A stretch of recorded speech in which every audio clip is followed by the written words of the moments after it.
Back to Martha J's Recipe Twist. Today on the menu we're going to be making potato soup. Okay, the ingredients you will need for potato soup are 3 pounds of red potatoes, 1 large yellow onion, and a stick of salted butter. I prefer to use red potatoes because they're nutritionally better for you, and I like to use real butter because it's a healthier choice and a healthier substitute than margarine. After you've gathered all of your ingredients, you're going to want to cut your onion in half, peel the outer layers off, dice it up. Watch your fingers so you don't cut them.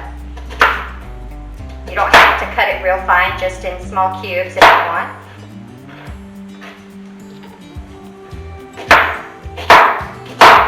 And put it in your pot. Take your butter, put a stick of butter in there, and saute it for about 3 to 4 minutes. Sorry, I don't want to get butter all over my fingers. Okay, after you've sauteed your onions in your butter, they should come out looking nice and clear and soft. While that was sauteing, I sliced and peeled the majority of the potatoes. This right here is how I peel it. I use a knife to peel my potatoes because I have a tendency to cut my fingers with a potato peeler. I know, it's weird, but that's me. Alright.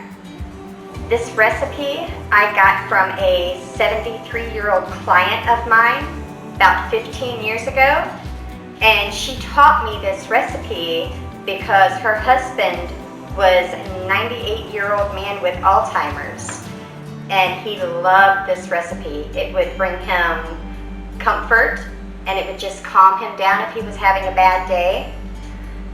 And I enjoyed making it for him because he loved it so much. He would tell me so many stories about him growing up in Germany. It was an amazing experience. And since then, I've adapted this recipe to my family, and my children love it. I always slice my potatoes real thin. Remember, watch out, don't cut your fingers.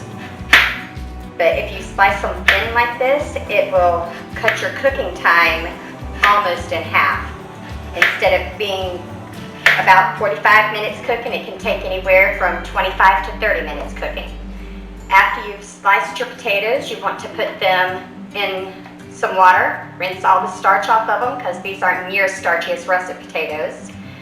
And after you've done that, you can just put them in the pot with your onions. And after we've got all of them in there, you will put just enough water in there to cover your potatoes. I don't want to put too much water because I don't like my soup very thin. I like it to have some substance and be thicker than regular potato soup. Okay, we are almost done. All right. I am going to cover these with water, and I'm going to boil them, and I will be back to show you the finished product.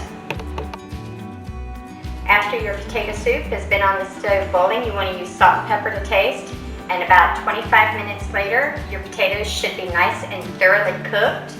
You can use a whisk or a potato masher to mash it up into small chunks. I like to use that instead of a hand mixer because a hand mixer is too fine, and I like nice hunks of potatoes in my soup. You can take and just stir it, put some in your bowl, however much you want. And for my twist, I like to add some sour cream, some cheese, and some bacon bits to turn it into a loaded potato soup.